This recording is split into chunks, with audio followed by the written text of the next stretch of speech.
young people may engage in sexting in an impulsive way without necessarily thinking about the emotional consequences, which when it becomes known that they've engaged in it, even sometimes through it being public, there can be a great deal of guilt and shame and self-deprecation, negative treatment by others, making assumptions about who the person is based on this behavior, bullying.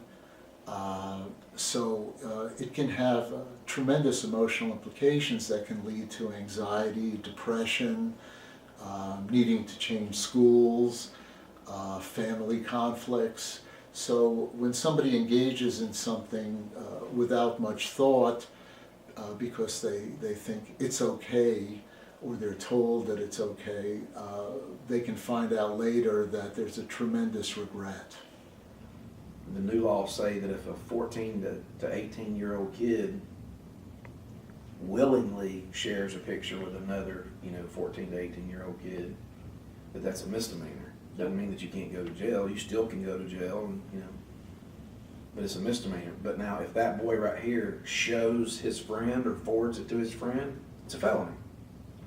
So I try to tell kids, look, since you can't even spell misdemeanor or felony, how about we just go with the general rule that unless you're 18, you shouldn't be sending pictures back and forth, period, because you can very likely go to jail.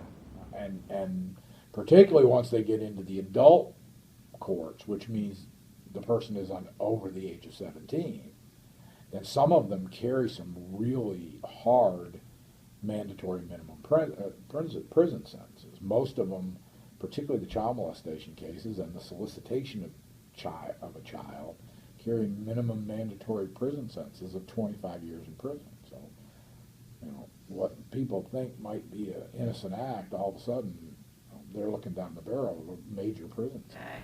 And of course, once you become embroiled in any type of a scandal, whether it's multiple people have seen this picture of you or seen some intimate words that you've shared with somebody that you care about, and or you're facing a criminal offense because of some intimate moment that was inappropriately shared. Again, the whole level of depression and anxiety just skyrockets for these adolescents, and they might not have the tools yet to be able to be resilient in the face of adversity. And so it could contribute to a person taking a desperate act, becoming suicidal, or taking steps to harm themselves to kind of avoid dealing with the circumstances that have been created from that event.